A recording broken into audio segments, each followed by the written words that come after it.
Hey Mike, your YouTube video thumbnails look like something that only a mother could love. It's fair. Hey Mike,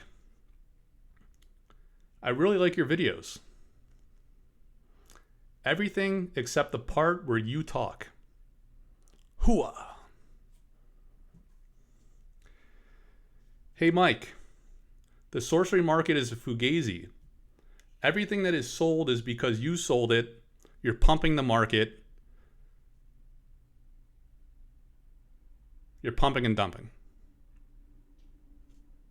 I run public auctions, guys. The market decides the value of everything. But enough about me. Enough about me. So that's not even the point of the video. That's what they call in the business the bait. But not the bait and switch per se. It was kind of funny. The only thing that was true in that little opening segment is the first comment where someone was very nice to give me some constructive feedback, in fact, about my video thumbnails, about how they're a little plain, a little boring. And I agree. You know, I could probably be more creative there and put a little more creative energy into that. I should caveat that I've been sick AF for days, as the kids call it, AF. So I've been sick for a few days, and I'm just finally getting a little better. A little better. So you know, the I was looking across the different discords as I do, right? And someone brought up some interesting points. Not about me. Again, a lot of people, you know, whenever you're doing something publicly, there's always going to find people that want to badmouth you and disparage what you're doing, and you know, question your motives and all this nonsense, and just make false claims about you. It just comes with the territory. So there's nothing you can do, right? I accept that.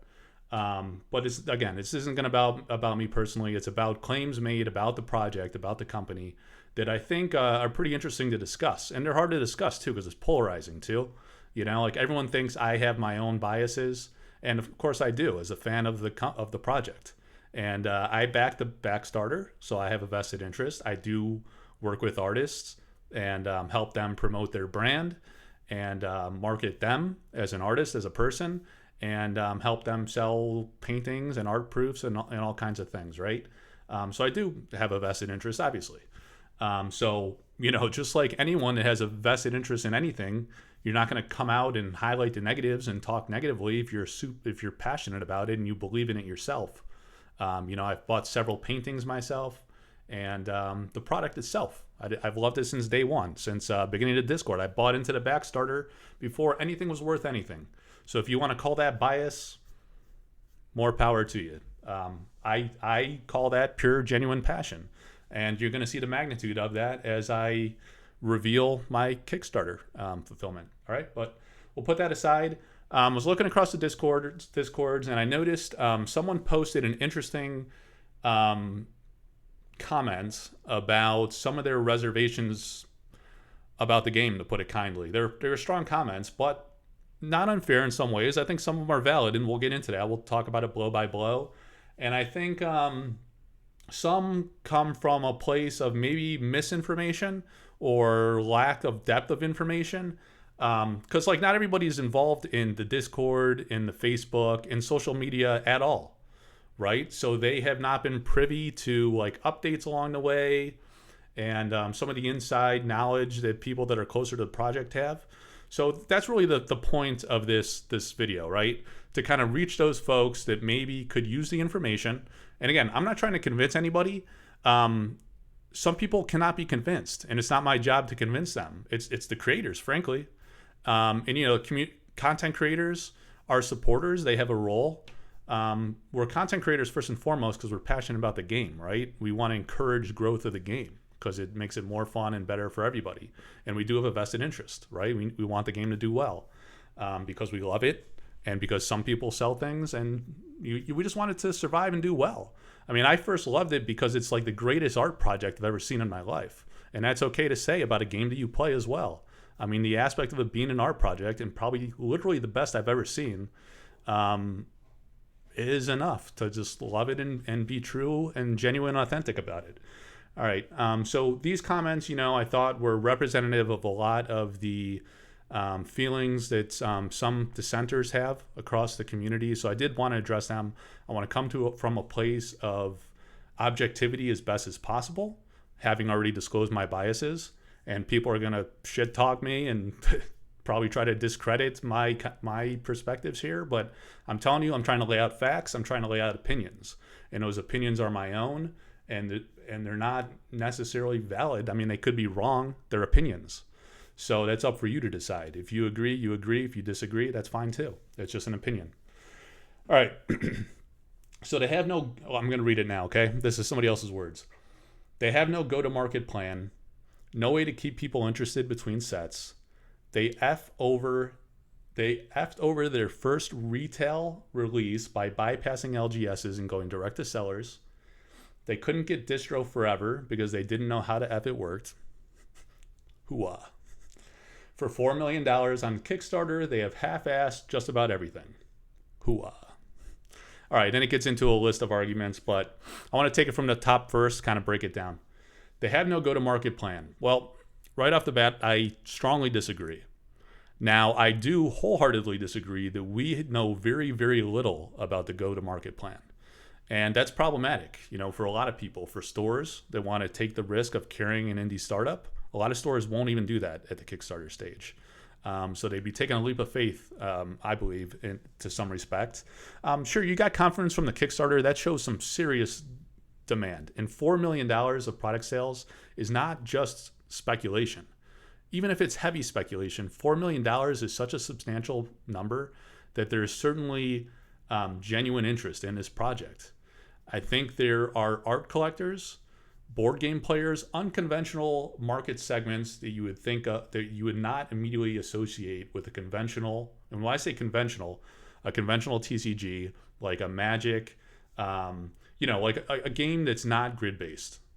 It's turn based, but it's not grid based, right? Something like MTG or something that plays similar to MTG. It's not exactly that, right? It's a little different. I think you have the art segment because the art is so unique. It's all hand painted traditional. That's a massive differentiator, right? Then you have the board game aspect of it because it is grid centric. But I'm going off on a tangent a bit there.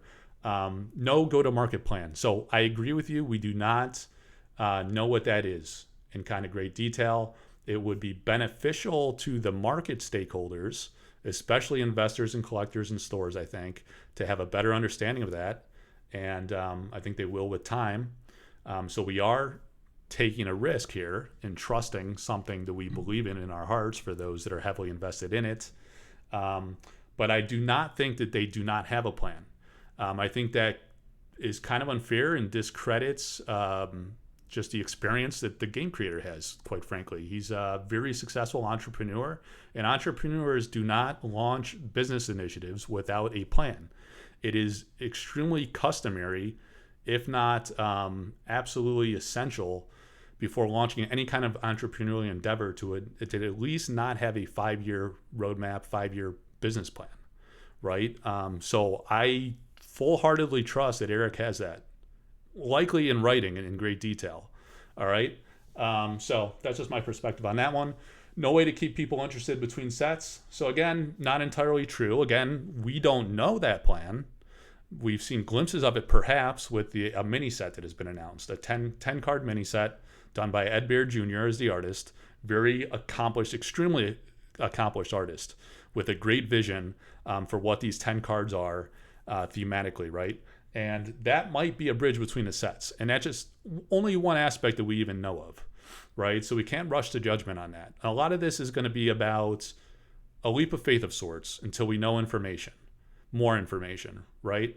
And that's fair. I think it is what it is. We just don't know what the plans are. But again, a lot of this relates to the pedigree of the creator and trusting that as an accomplished entrepreneur, he deserves some benefit of the doubt as to having a plan, right? And also in that vein, I think a strategy for communicating that plan and doing it thoughtfully and purposefully. And I also want to make the point it is very, very uncommon for most businesses to disclose a plan like that in any kind of great detail. There can be adverse consequences to doing so. Sometimes too much information is bad, just as much as too little information. So they got to navigate that balance. It is a tricky balance. We've seen some companies in the TCG market in recent years be very transparent and forward-leaning in that regard, and that comes with risk. And those are outlier scenarios, I think. That is not common in normal business to have that much transparency and public disclosure. So I kind of don't blame the creators for kind of slow rolling that. And I do actually give them credit for really not declaring anything until deals are finalized. And maybe you could argue those deals should have been finalized sooner, things like that. But I mean, Kickstarter stages are often fairly raw, so we also got to kind of temper that and keep that in mind as well. All right. Let's see. They have over their first retail release by bypassing LGSs and going direct to sellers. So the only going direct to sellers, they only went direct to one seller, Team Covenant, right? And they did not bypass LGSs. So LGSs will have an opportunity to sell beta. They did a pre-order exclusive with Team Covenant, so they did get a couple months head start, and they stated their reasons for that. They think that they would give them valuable market data to help them size the print run for beta, I believe. And I think it's flawed in some ways, because you're using a local U.S. retailer. Granted, the U.S. is by far the largest backer, by massively far the largest backer of this Kickstarter. And it's very hard to launch internationally right out of the gate, especially in European markets. I mean, just look at the numbers of the Kickstarter alone. Even New Zealand, where the game is created, the backer number was very low. You look across Europe, it's like a few hundred here, a few hundred there, sometimes even less than that. So it's hard to convince retailers to carry the product when the numbers are low in those markets. And then you have like several thousand that backed in the U.S., and the U.S. just being the biggest market in general, and a lot of companies will focus squarely on the U.S. before even considering launching internationally. So, doing the pilot in the U.S., I think that does make sense. That is the bulk of their market. The vast, massively large percentage of their market is in the U.S. So it does give them a reasonable data point, I think, for at least U.S. demand of their largest target market. So it's logical in that sense. And, I understand other retailers are a little scorned or miffed that they do get that head start. They think it erodes potential business from them. But it really, and it could to some extent, but maybe not necessarily from their locals. I think their locals will still be loyal to them and buy from them. If they also have an online retail presence, it could erode potential market share, I guess, from a retail online market. But if demand is strong enough and based on the Kickstarter and the excitement leading into the debut launch, the market may be large enough to support the same amount of sales anyway. I really am not that concerned. As someone who has considered maybe selling boxes myself, I'm not sure if I'll go down that path or not. But, retailers, I kind of get it both ways. But, they weren't cut out. They're going to get the chance. They're just going to get it a few months later. So, for better or worse, pros and cons to that, certainly. I kind of get that one. All right. They couldn't get distro forever because they didn't know how bleep, bleep, bleep it worked. I don't know. How the hell do you know, what they knew how to get to work or not? Partnerships aren't easy. Trying to get a major distributor at the Kickstarter stage is not trivial. I think the success of the Kickstarter is super compelling. I think the size of some of the community groups is a feather in their cap that they can use with distributors and say, look, this game is serious traction. They have their own Discord, which is over 3,000 people. They have the Sorcery Contested Realm community group. This is 1,500 people, which is very significant for an indie TCG startup. There's several other Facebook groups and Discord groups that have spawned. So there's a lot of interest out there, and there's public sales. The auctions are relevant data points. You have sample cards that are selling for quite a bit, a lot of value. The art has incredible value. And there's sales to substantiate that. There's definitely interest, and there's people putting their money where their mouth is, that they are not messing around with this game and this project. They believe in it very strongly, right?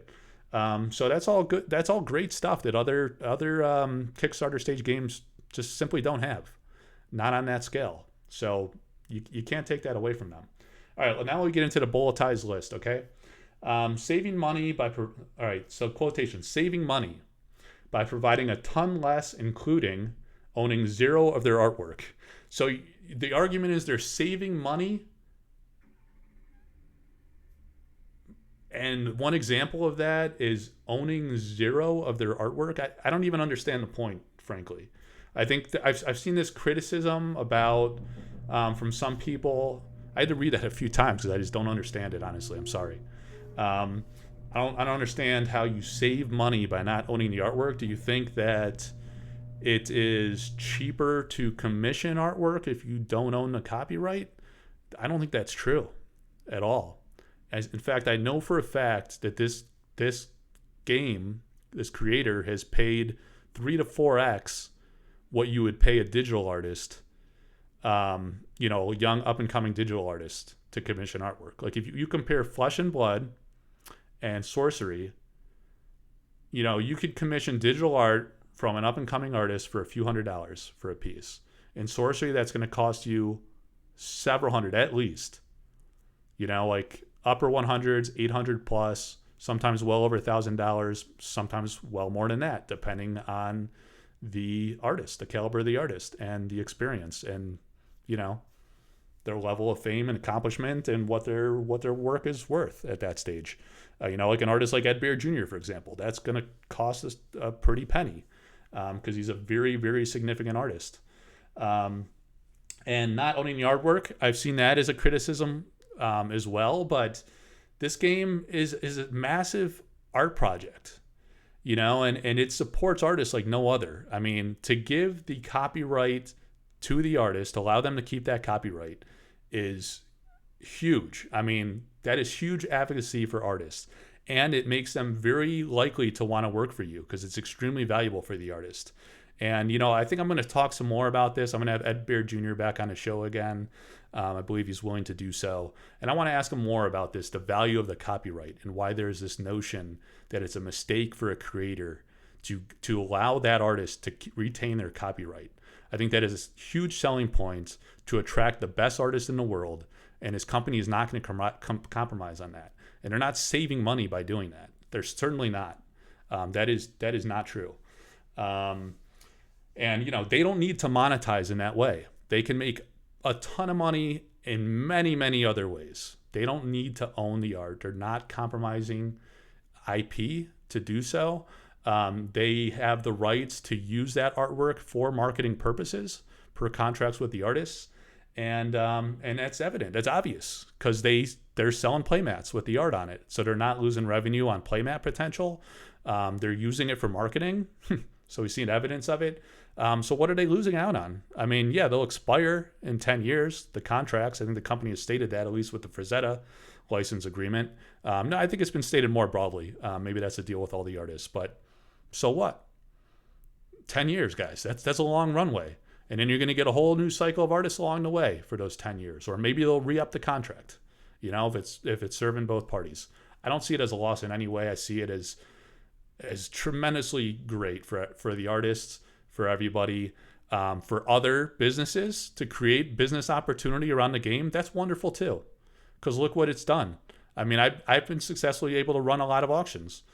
So that's helped the artist tremendously. That's helped the market establish a price basis for things that otherwise wouldn't have one. So you have data points now for sample cards, for the artwork itself, for paintings, for sketches, for all kinds of things. So it's helpful to everybody. It's creating value. And yeah, the company's not directly benefiting, but they're intrinsically benefiting from the awareness that it's creating.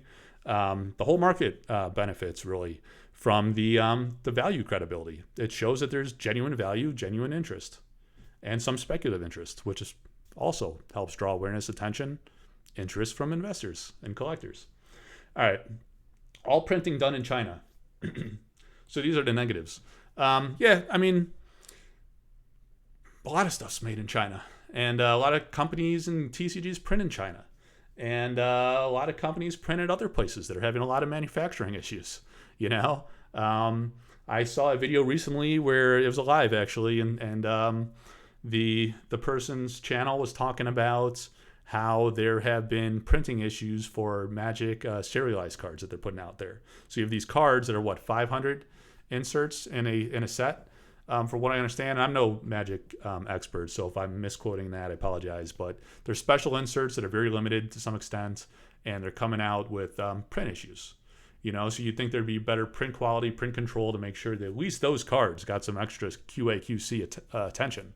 And even them are struggling. You know, and they use the best printers in the world, so no one's immune from this. It's an industry-wide challenge.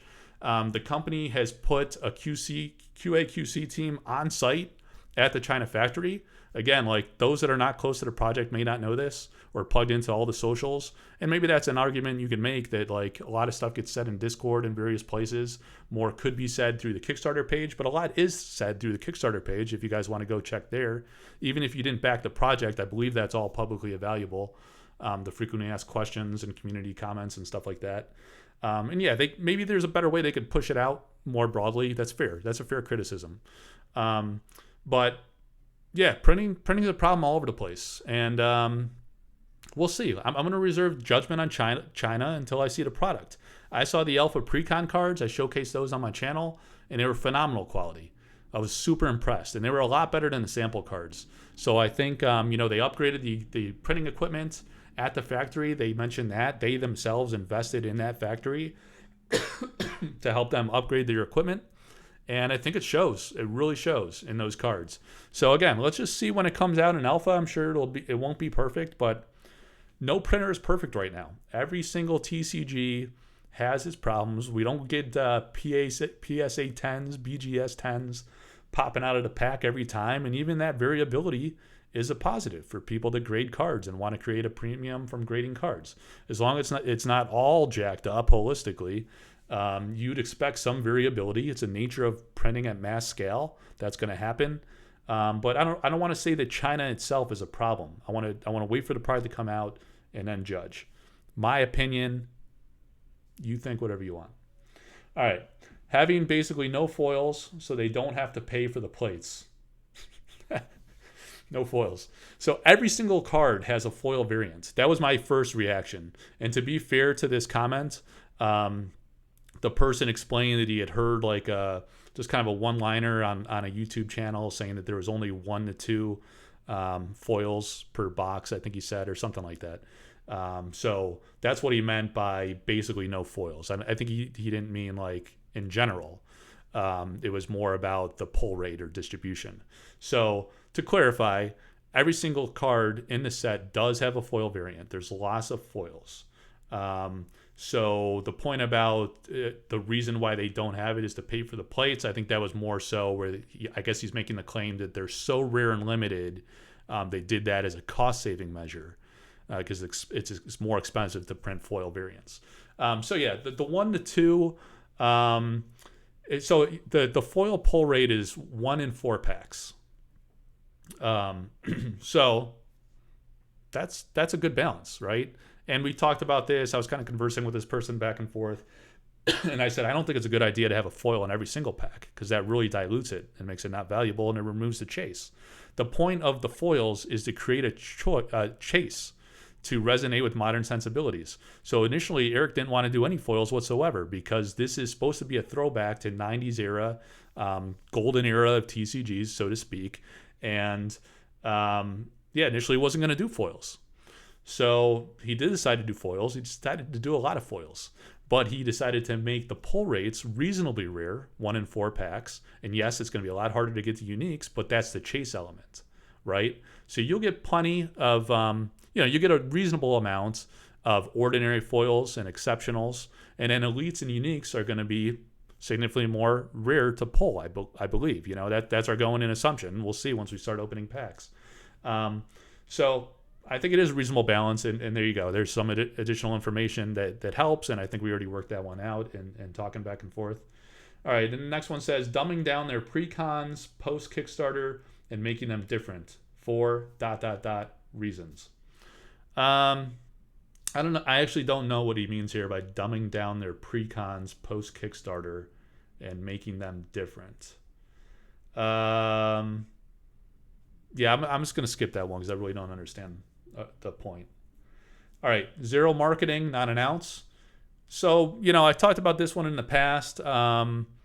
They were reluctant to have a more aggressive marketing campaign because the Kickstarter was a year ago, right? And it's taken a while to come to market.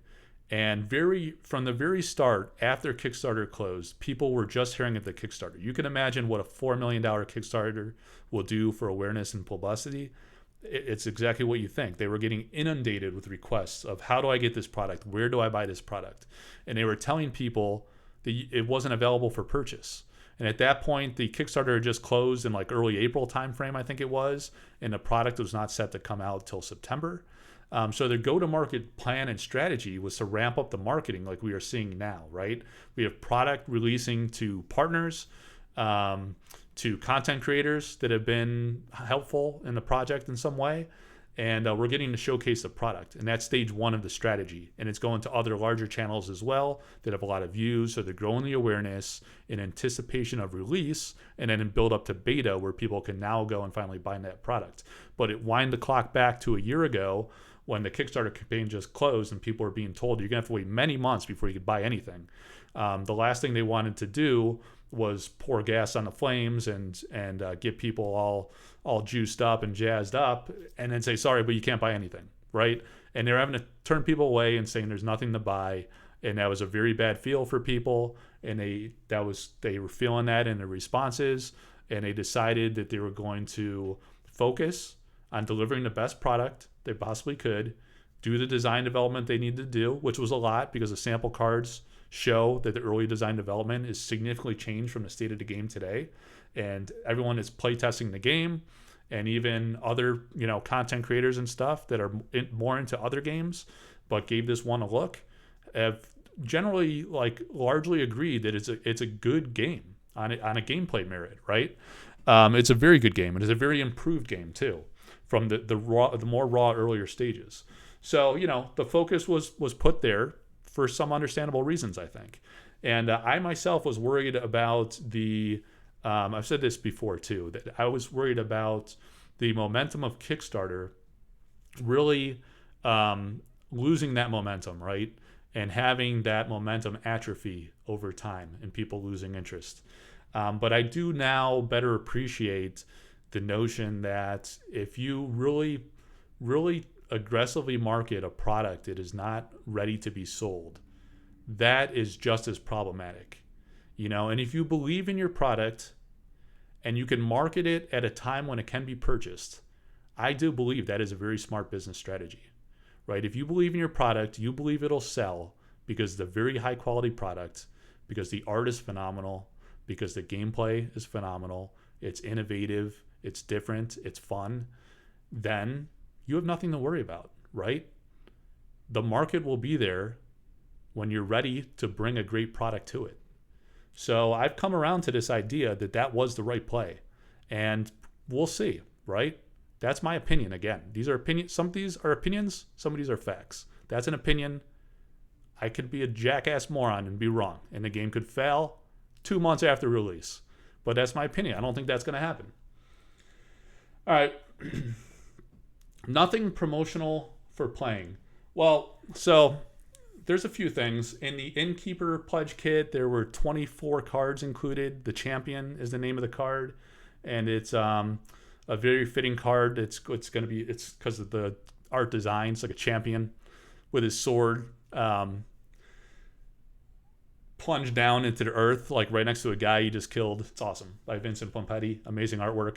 So that is to encourage in-store play, introducing people to the game at the LGS, and presumably to be used as a prize card in the store, right? So that's one promotional aspect for playing the game. That encourages playing the game in the store. It encourages innkeepers. This was only available to brick and mortar stores. It encourages them to run promotional opportunities or even if it's just like a buy a box giveaway. It's a promotional opportunity to help them sell their initial product and recoup their initial investment and hopefully profit from it and hopefully draw awareness for the game and the project and help grow the game. All right, so there's that. They're going to be at Gen Con, recently announced. They're coming in, what is Gen Con in August? So they're going to be showing up there, and they're going to have a tournament there. They're going to have a learn to play type segment, and there's going to be a competitive segment. And the prize for the competitive segment is an original artwork, which is a really awesome way at a major, major event like that to really catch eyeballs with an incredible original artwork by Elvira Shakarova, one of the best artists in the game. You know, they're all phenomenal, but Elvira is amazing. And this piece is really cool. It's called Crown of the Victor, and it shows the victor holding the crown, right? Just the forearm, the bloodied forearm holding a crown. So yeah, it's just a perfect fitting prize. The best artwork you could choose for that, in my opinion. Crown of the Victor. I mean, the name says it all. The artwork's awesome. Imagine winning the first tournament with a guy holding the crown. You have the original painting. So people are going to look at that and they're like, wow, they're giving away an original painting? Let me go find out about this game. Oh, every single one of the 400 cards are original paintings? That's something I want to learn more about, right? So that's marketing. That's promotion. It's promotional. It's a major a tournament and a major event. That's huge. That's a huge win. All right. So it's coming. Again, it's early, right? And these are good first steps. Really good. All right. For some reasons, playmats aren't in their product line. So they did have playmats in the Kickstarter. You were able to buy it during the Kickstarter campaign, I think, or maybe it was like definitely after it closed, they offered it. So there was like a follow-up opportunity, and there was, I want to say, like maybe 8 different playmat variants that were offered. So it is in their product line. And they have said that they do fully intend to offer playmats again going forward if there's demand for it. And you never offer a product that has no demand for it. In TCGs, people love playmats, especially ones that are official playmats by the company. Especially ones with God tier art, original hand painted art.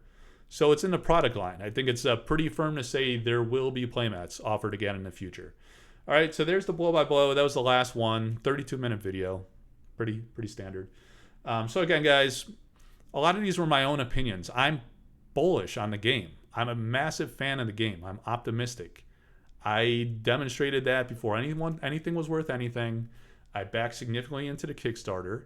So you could label me biased for that reason, but you could label me passionate about the project for that reason too. It's the only Kickstarter I've ever backed in my life, ever. Any Kickstarter whatsoever, TCG or non. So it was the project that resonated with me. It was the original artwork, honestly.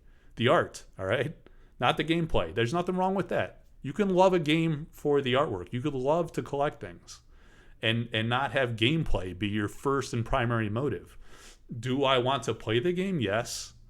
Do I love the art above all else? Yes. Would I buy a painting before a high-end card? Probably. I love paintings. But I love the cards too. I do want to play. You know, I look forward to playing with the tangible cards.